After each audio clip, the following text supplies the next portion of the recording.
English का एक alphabet है ई, ठीक है।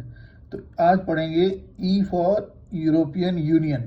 अब यूरोपियन यूनियन की कहानी कहाँ से शुरू होती है कि आज से 70-80 साल पहले क्या था कि यूरोप में बहुत लड़ाइयाँ होती थी। वो लोग आपस में लड़ते रहते थे। जर्मनी, फ्रांस तो दोनों वर्ल्ड वार में बुरी तरह से लड़े थे। और इस लड़ाई में क्या हुआ कि लाखों लोग मरे और सब तंग आ गए थे लड़ते लड़ते।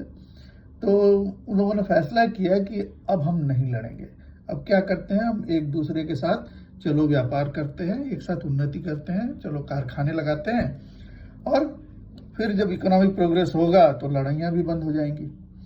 तो 1950 में क्या हुआ, इसकी शुरुआत होती है कि 6 देश यूरोप के आते हैं सामने, एक दूसरे के बैठते हैं और फैसला करते हैं कि कोयला और लोहा जिसकी मदद से हथियार बनाते थे ये लोग, इसको हम सब मिलकर बेचेंगे। ठीक है। ये 6 देश थे, जर्मनी, फ्रांस, इटली, बेल्जियम था, नीदरलैंड और लक्समबर्ग। फिर क्या हुआ, ये 6 देश, इन लोगों ने जब फैसला कर लिया, धीरे धीरे उसके बाद और देश जुड़ते गए और 1900 उसी साल यानी 1950 में उन्होंने ये बनाया था संगठन।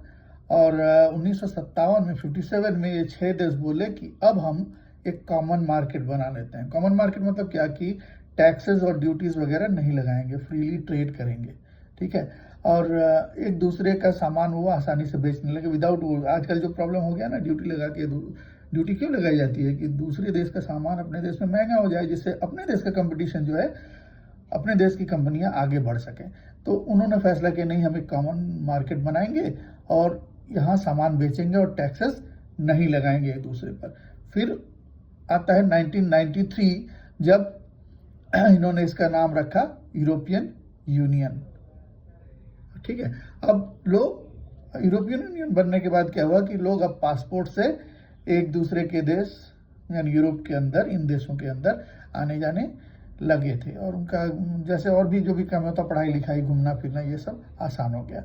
2002 में फिर इन्होंने फैसला किया कि एक कॉमन करेंसी लाते हैं और 20 देशों ने फैसला किया कि हम अपनी करेंसी छोड़ते हैं और छोड़ देते हैं और उसकी जगह एक कॉमन करेंसी रखते हैं जिसका नाम इन्होंने रखा यूरो। ठीक है।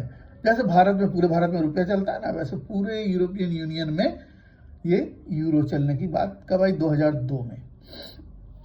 अब इसमें आज के डेट में कितने देश हैं, इसमें आज के डेट में इसमें 27 देश हैं यूरोपियन यूनियन में। और ब्रिटेन क्या हुआ कि अपना कुछ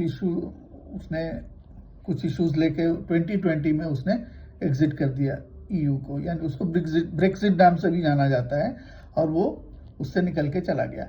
अब ईयू की अच्छाइयाँ जो थी वो ये थी कि भाई इनके 20-70 साल से लड़ाई नहीं हुई थी कोई, पहले तो ये लड़ते ही रहते थे। हाँ, घूमना, पढ़ना, व्यापार करना, काम करना इनका आसान हो गया था और मिलजुल कर ये बड़े बड़े काम करते थे। एक बड़ा ब्लॉक हो गए थे, इकोनॉमिक ब्लॉक। और इसमें खराबी क्या थी कि कुछ क्रिटिसिज्म इन देशों के लोग और नेताओं ने करना शुरू किया था कि भाई फैसले जो होते हैं वो ब्रुसेल्स में मेनली लिए जाते हैं और हम जो छोटे देश